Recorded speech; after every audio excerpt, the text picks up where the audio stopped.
नमस्कार बंधुरा Poorvika SRT blog आरेकटी ब्लगे आपनादेर सबाइके स्वागत जानाई। तो गुड मर्निंग। तो आमी ना खूब मोटा हो जाচ্ছি, তাই ঠিক করলাম যে আজকে থেকে আমি একটু একটু করে যোগা করব, একটু একটু করে যোগা করব। তো চলো শুরু করি যোগাটা। তো প্রথমে শুরু হলো সূর্য প্রণাম দিয়ে।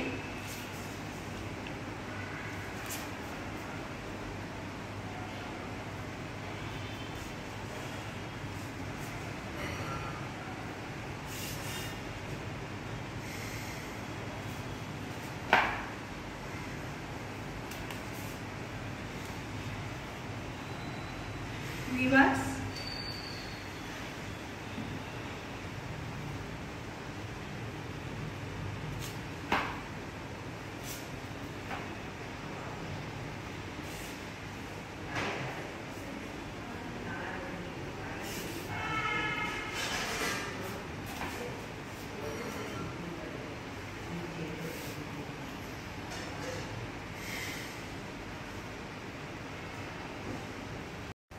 सूर्य प्रणाम 10 থেকে 12 বার করা উচিত। তো আপনারাও করবেন, খুব ভালো। সকালবেলায় সমস্ত ব্যায়ামের উপকার এই সূর্য প্রণামে আছে। কালকের একাদশী ছিল, একাদশীর ব্রত। একাদশীর ব্রত সাধারণত আমরা পড়ি না, কিন্তু যেহেতু আমার বাবা এক্সপায়ার হয়ে গেছে তাই 1 বছর একাদশীর ব্রত করতে হয়। তো এই যে ডিম আলু, তাই জন্য কালকে সারাদিন নিরামিষ খাওয়া হয়েছে। তো ওই জন্য আজকে ডিম আর আলু সিদ্ধ বসিয়ে দিলাম, দিয়ে আর রুটি করবো। ওদের টিফিনেও তাই দিয়ে দেবো। রুটি আর ডিম আলুর তরকারি করবো, একটা ডিম আলুর ডালনা যাকে বলে করব, আর রুটি করব। তো ওদের টিফিনেও দিয়ে দেবো, তারপরে আমরাও ব্রেকফাস্ট করে নেবো। তাই একটু বেশি করেই বসিয়ে দিলাম।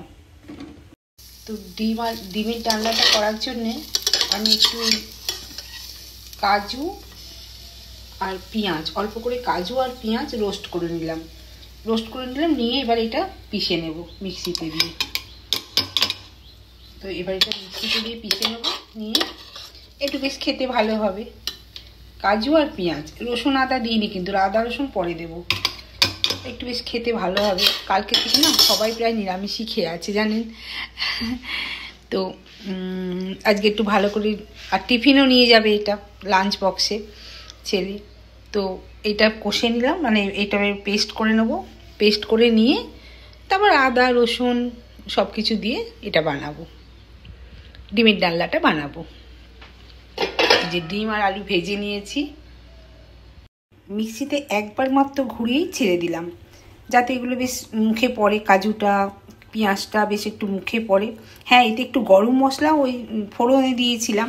তো গরম মশলাটা এর মধ্যে, এই যে গরম মশলা, এই যে মানে কোনোটাই আর কি পুরো পেস্ট হবে না আর কি। এই যে হালকা গরম মশলা বলতে একটু দারচিনি, একটা ছোটো এলাচ, আর একটুখানি ওই কী যেন গোলমরিচ, আর লবঙ্গ একটা দুটো। তো সব কটাই পুরো পেস্ট করলাম না, হালকা একবার ঘুরিয়ে ছেড়ে দিলাম। কাঞ্চি কাঞ্চি বেশ মুখে বেশ ভালো লাগবে খেতে। এই যে, তো চলো ডিমের ডালনাটা বানিয়ে নিই। এরপর আমি আদা রসুনের পেস্টটা, এই পেস্ট ব্যবহার করছি, কারণ সকালবেলায় আদা রসুন কেটে বাটার মতো আমার টাইমও নেই, আর বেটে রাখাও নেই ফ্রিজে। সাধারণত রাখি না, কেটে বেটে নিই। তো পেঁয়াজও কুচানো ছিল একটুখানি, দেখলাম তাই জন্যই করে বানালাম। এরপর আমি লঙ্কা দেব, আর হলুদ নুন দিয়ে দিয়েছি। এরপর আমি লঙ্কা দেব, আর একটু জিরে গুঁড়ো দেবো, জিরে গুঁড়ো নয় সরি ধনিয়া গুঁড়ো, আর টমেটো দেবো, ব্যাস।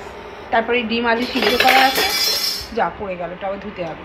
ডিম আলু সিদ্ধ করা আছে দিয়ে দেবো, দিয়ে হালকাভাবেই বানিয়ে দেবো ডিমের কারি, আর রুটি করব। এরপর টমেটো আর কাঁচা লঙ্কা দিয়ে দিলাম। তো আমি শুকনো লঙ্কা একদম ইউজ করি না, কাঁচা লঙ্কা। টমেটোটা একটু গলে মতো যাবে, মানে সিদ্ধ হয়ে যাবে। তারপর আমি আলুটা দেবো। আলু সিদ্ধ করা থাকলে কি হয়, তরকারির গ্রেভিটা খুব সুন্দর হয় দেখবেন। আর আলুর যে বদ গুণ সেগুলো জলের সাথে বেরিয়ে যায় সিদ্ধ করার পর, আবার ভালো গুণটাও বেরিয়ে যায়। তাই আলু মাঝে মাঝে সিদ্ধও করা উচিত, মাঝে মাঝে এমনিও রান্না করা উচিত। তো বন্ধুরা, তোমাদের তো আগেও বলেছি আমি একা হাতে ভিডিও করি। তো যখন সুমিত ঘরে থাকে সুমিত ধরে দেয়, সুমিত যখন ঘরে থাকে না আমি একাই ভিডিও এডিটও করি, আবার ভিডিও বানাইও। তো তোমরা একটুখানি যদি ভুল ত্রুটি হয় ক্ষমা করে দিও। একটু আমি সব ভিডিওতেই বলি, এই ভিডিওতেও বলে দিলাম। তো আমার ডিমের কারিটা হয়ে গেছে, দেখুন ঠিক মতো দেখাতে পাচ্ছি না, এই যে হয়ে গেছে। এবার আমি উপর থেকে একটুখানি ঘি আর গরম মশলা ছড়িয়ে দেবো। এই যে ঘি একটু নেব, বেশি নয়, অল্পই, কারণ আসলে ঘিটা দিতাম না, বাড়ির রান্নায় আমি ঘি খাইও না, মানে ঘি তেল খুবই কম খাওয়ার চেষ্টা করি আমরা। কিন্তু এটা লাঞ্চ বক্সে দেবো, তো ছেলে মেয়েদের লাঞ্চ বক্সে দেবো, অফিসে নিয়ে যাবে ওরা, তো ওদের বন্ধু বান্ধবরা যদি খায়, এত হালকা যদি না খায়, একটু গরম মশলা, এই যে এভারেস্ট গরম মশলা একটু দেবো। গোটা গরম মশলা যদিও দিয়েছি, তবু হালকা করে একটু গরম মশলা দেবো, ব্যাস। তো এই ডিমের ডালনা আর রুটি দিয়ে দেবো লাঞ্চ বক্সে, এটাই আমাদেরও ব্রেকফাস্ট হয়ে যাবে।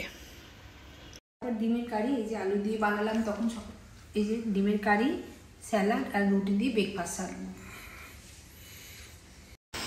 আজকে বিকেলে একটু মার্কেটেও যেতে হবে, কালকের গাড়ি ধোয়াতে গেছিলাম, তো বিকেলে মার্কেট যাওয়া হয়নি, তো আজকে একটু মার্কেট গিয়ে সবজি টবজি আনতে হবে, দেখি কি সবজি আনি। তারপর বিকেলে একটু ওয়াকিং করতে বেরোলাম, কোথাও না, বাড়ির সামনে রাস্তায়। আগে পার্কে যেতাম, কিন্তু এখন আর পার্কে ভালো লাগে না, অনেকটা দূর, পার্কটা আমাদের বাড়ি থেকে অনেকটা দূর। ওয়াকিং করে একটু সবজি কিনবো, কিনে তারপর আবার ঘরে চলে যাব।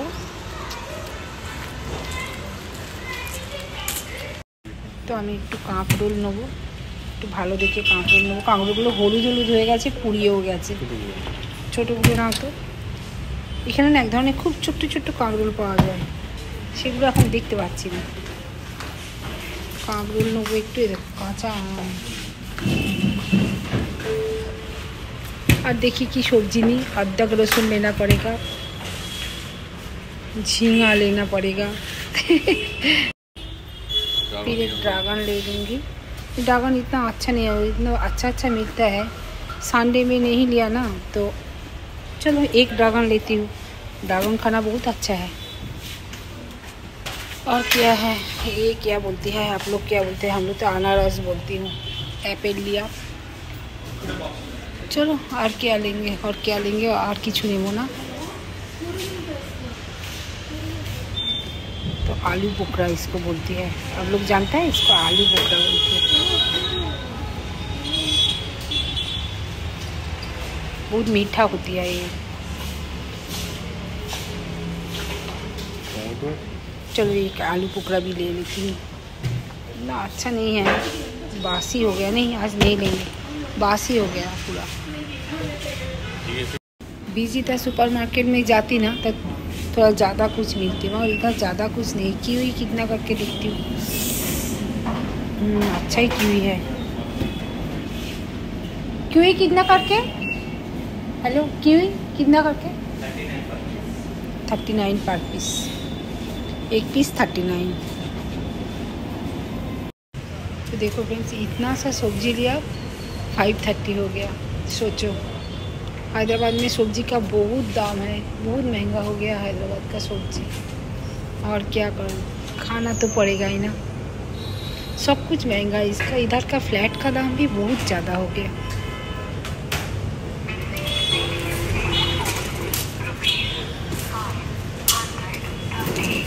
देखो इतना सा सब्जी लिया, 530 हो गया। सोचो, चलो खाना तो पड़ेगा। खाने का टाइम देखो फ्रेंड्स, नाग चंपा फूल देखा, कितना सारा फूल है ये देखो, नाग चंपा फूल कितना सुंदर है ना। चलो বন্ধুরা, আজকের আমার ব্লগটা আমি এখানেই শেষ করছি। তোমরা সবাই ভালো থাকো, সুস্থ থাকো, আনন্দে থাকো, আর আমার চ্যানেলে সাবস্ক্রাইব, লাইক, কমেন্ট, শেয়ার করতে থাকো। আমি সাধারণত কাউকে বলি না সাবস্ক্রাইব করতে, যদি কেউ করবে, তবে আজকে তোমাদের বলছি, প্লিজ তোমরা আমার পাশে থাকো, সাবস্ক্রাইব করো। টাটা।